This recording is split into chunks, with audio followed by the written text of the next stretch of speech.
नमस्कार दोस्तों, स्वागत है आप सभी का आपके अपने YouTube चैनल सिंपल मार्ग में। दोस्तों, अगर आप हमारे WhatsApp ग्रुप को ज्वाइन करना चाहते हैं तो डिस्क्रिप्शन में उसका लिंक दिया है, वहां जाकर आप हमारे WhatsApp ग्रुप को ज्वाइन कर सकते हैं। नर्मदे हर।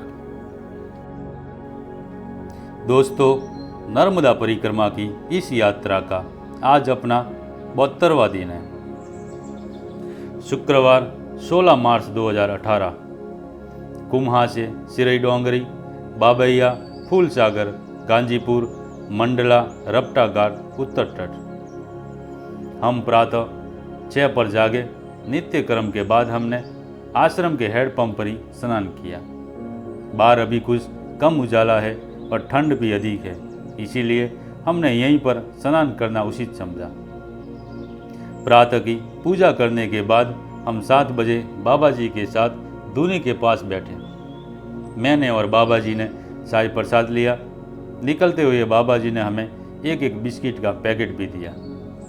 उन्हें नर्मदे हर करके मैया को हाथ जोड़ हमने आज की यात्रा का पहला कदम आगे बढ़ाया। आज की हमारी निर्धारित मंजिल है मंडला, जो यहाँ से करीब 33 किलोमीटर दूर है।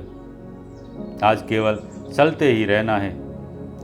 घाट के रास्ते, कुछ बन रहे रास्ते, कुछ बन चुके रास्ते, ऐसे विविध रास्तों पर चलते हुए हमने आज की हमारी दूरी तय करनी है। सुबह हमने चलते हुए सिरई डोंगरी जाने वाले जंक्शन को पार किया और फिर आगे चलते हुए 11:30 बजे हम बाबैया नामक गांव में आ गए। अब तक की यात्रा हमने हर दिन की भांति चलते रुकते चलते ही की है। यहाँ एक दुकान से हमने मूंगफली दाने और गुड़ खरीदा, थोड़ी चिक्की खरीदी और फिर आगे चलते हुए उन्हें खाया। थका देने वाले घाट मार्गों को पार कर चलते हुए हम 1:30 बजे फूलसागर गांव में आए और फिर उसी तरह रुकते चलते हम बढ़ते रहे। दोपहर की तेज धूप में चलना अत्यधिक असह्य करने वाला था, पर चलना ही परिक्रमा है, चलती ही जा रही है कि तर्ज पर हम चलते रहे। धूल भरे थका देते रास्तों को पार करते हुए शाम 5 बजे हमने मंडला में प्रवेश किया। आज यहाँ पहुँचना ही था, इसलिए हमने रास्ते में कम ही विश्राम किया और अधिक चले। नगर के बीच से मार्ग पूछते हुए हम शाम 5:40 पर रपटा घाट उत्तर तट पर आ गए।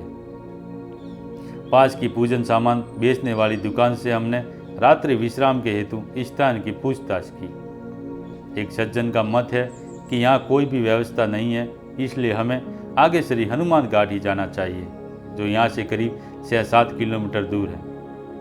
पर अब इतना चलने की हम में हिम्मत नहीं है, साथ ही इतना चलने तक अंधेरा भी हो जाएगा। अतः हम सोच रहे हैं अगर यहाँ व्यवस्था नहीं हुई तो बाजू के घाट पर जाकर सीढ़ियों पर ही आज की रात गुजार लेंगे, पर अब आगे नहीं जाएंगे। हमारे आपसी इन सभी विचारों के दौरान ही एक सज्जन हमें सिद्ध घाट माँ नर्मदा आरती सेवा आश्रम में ले आए, जो लगकर ही बना हुआ था। यहाँ हमने खुले बरामदे में ही सामान रखा और झटपट स्नान हेतु घाट पर पहुँच गए। इसी समय एक सज्जन हमारे लिए कुछ फल, राजगिरा के लड्डू और 2 बिस्किट के पैकेट ले आए। हमने नर्मदे हर कहकर उनका आभार माना। शाम से 15 पर हमने स्नान किया और फिर संध्याकालीन आरती पूजा की। धीरे धीरे लोग जमा होने लगे और उनमें से कुछ हमारे परिक्रमा विषयक हमसे बातें भी करते रहे। यहाँ प्रतिदिन संध्या आरती का इनका कार्यक्रम चलता है, जिनमें नगर के कुछ लोग नियमित रूप से सम्मिलित होते हैं। इस मंदिर की अधिकांश व्यवस्था सरस्वती शिशु मंदिर के प्रधानाध्यापक जी देखते हैं। उन्होंने आरती के पूर्व ही माइक पर सभी को सूचित किया कि आज मैया की कृपा से 2 परिक्रमावासी यहाँ रुके हैं और हमारे हाथों शिव पिंडी पर रुद्राक्ष से बना मुकुट अर्पण भी करवाया। इनका दावा है कि ऐसा रुद्राक्ष का मुकुट सारे भारत में केवल यही एक है। इसके बाद सभी ने आरती गाई। ये कार्यक्रम बहुत शालीनता से और अच्छे से हुआ। यहाँ पर विविध मंदिर है तो सभी प्रतिष्ठित देवताओं की आरतियाँ क्रमबद्ध चलती रही। पूरी ओडिशा के श्री जगन्नाथ भगवान भी यहाँ पर विराजित है। इसका रवि जी और मुझे विशेष आनंद हुआ। इसके बाद हमने तट पर जाकर नित्य प्रवाहित सबकी आनंददात्री आराध्य माँ नर्मदा का भी पूजन और आरती की। इस तरह बड़े बड़े दीप स्तंभ लेकर आरती करने का ये प्रथम ही अवसर था, पर हम बहुत ही अच्छा महसूस कर रहे थे। यह सभी ने हमें विशेष अपनत्व का अनुभव करवाया। इसके बाद यहीं पर निवास करने वाले एक बालक ने हमें ले जाकर बाजू के दूसरे घाट पर संचालित माई की रसोई में रात्रि भोजन प्रसाद हेतु पहुंचाया, जहाँ पर हमने रात्रि के प्रसाद स्वरूप गर्मा गर्म खिचड़ी प्रसाद पाया। इसके बाद हम वापस हमारे विश्राम स्थान पर आ गए। यहाँ नियमित आरती में आने वाले कुछ वरिष्ठ जनों द्वारा हमें तिलक करके हमारा सत्कार इन सभी भक्तों के द्वारा किया गया। सभी के चले जाने के बाद भी कुछ 4-5 लोग रात्रि 10 बजे तक हमसे परिक्रमा के बारे में बातें करते रहे। उनके जाने के बाद बाजू के कक्ष में रुकी बूढ़ी दादी जी ने हम दोनों को बहुत ही आग्रह से एक एक रोटी और सूखी चटनी खाने हेतु दी। ये दादी पास के किसी गांव से यहाँ पर आती रहती है, ऐसा उन्होंने बताया। यहाँ कुछ अनाथ बच्चे भी रहती है, जिनकी चिंता भी इस प्रकल्प को चलाने वाले सभी मिलकर करते हैं। सभी कार्यों से मुक्त हो हम रात्रि 10:40 पर सोए।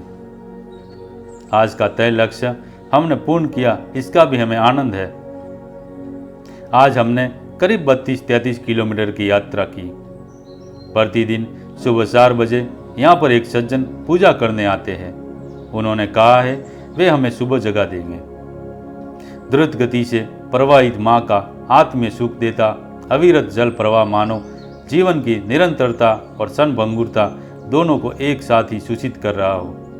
मैया के प्रवाह का वेग और उससे उत्पन्न तरंगों की ध्वनि इस शांति में अनायासी कानों में कहती प्रतीत हुई कि तरंग रंग सर्वदा नमामि देवी नर्मदा नर्मदे हर। दोस्तों, अगर आपको हमारा वीडियो अच्छा लगा हो तो लाइक करें, अपने मित्रों में शेयर करें और हमारे चैनल को सब्सक्राइब जरूर करें। नर्मदे हर।